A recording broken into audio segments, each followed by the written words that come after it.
So ayun mga bossing, magandang hapon sa lahat. So akala ko, bokya na ngayon maghapon mga bossing. From 8 a.m. Anong oras na? Alas 5 na ng hapon mga boss. Ngayon lang ulit kami nakadampot. At buti, may sumama pa kahit papaano. Dalawang mid-end mga bossing. So ayan, nakikita nyo naman sa aking harapan mga bossing. Hyundai Reyna na 2020 model, automatic transmission, owner-seller. Mga boss, legit first own.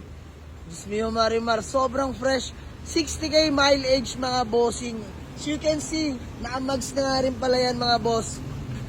Ayan o, palibot ko sa inyo, napakakinis. No issue, kakaroon nyo lang din ng rehistro. Full power na nga pala ito no, mga bossing.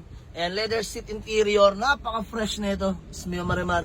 So ayan, naka-Android head unit. Kinaganda na ito mga boss. Ayan, automatic. Yung mga power window dito na yung switch o. Ayan o.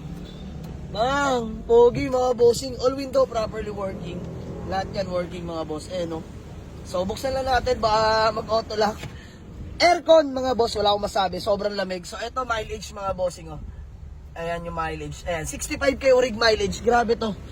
Sobrang solid na itong Hyundai Reyna mga boss. Walang kalampag. Grabe. 2020 model na yan mga boss. Take note ha. So market value niya nasa 380 to 400 pa talaga something. So by the way, ito pangalawang sumama mga boss. Ito hot cake to. Alam ko marami naghahanap sa akin ito ng hatchback na manual transmission. This one is Hyundai i10 na 2015 model. Manual transmission. Legit first own din mga bossing. So, dalawa yan mga boss. Parehong first owner yan ha. So, ayan. May conduction sticker pa. Buhay pa. Yung isa din. May conduction pa yan mga boss. Ayan o. Damn. Napaka-pogi. Ayan mga boss. Stock rim. Makapal pa mga goma. Almost brand new pa yan mga bossing apat. So, ay palibot ko lang kayo ang likuran mga bossing. Ayan, Grand i10, napaka-pogi. Pero this time, manual transmission naman to. Ayan mga boss. All power na nga rin pala yan mga boss. Solid interior, grabe. Oops, teka lang. Ang lamig ng aircon. Grabe. Sobrang lamig ng aircon, pinatay ko lang yung sounds. Mga boss, ayun 106k mileage. Pasok pa para sa 2015. Sobrang lamig ng aircon. Honestly, sobra. Mga boss, promise. Panalo na makakabili dito.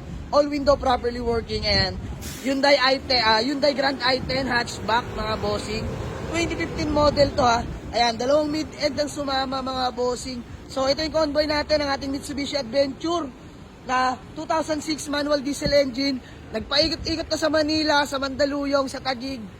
Nabokyaman kami, pero nabigyan naman ng unit ngayong hapon. So thank you sa malupit nating kuya. Kuya Rainiel, I love you. So kasama natin si Paris Diwata, Allen Overload, si Manman, si LBN, The Guard. Let's go, So mga boss, yun lang. Maraming salamat sa inyo. Sa mga gusto mag-avail ng unit, walk-in lang kayo sa garahe. Way surfing nyo lang sa Google Map. Jamalik sa Auto Garage. Paliparan 2, Dasmariñas, Cavite mga boss. So 3 units, available yan mga bossing. Pero alam ko, meron na to. Congrats, let's go.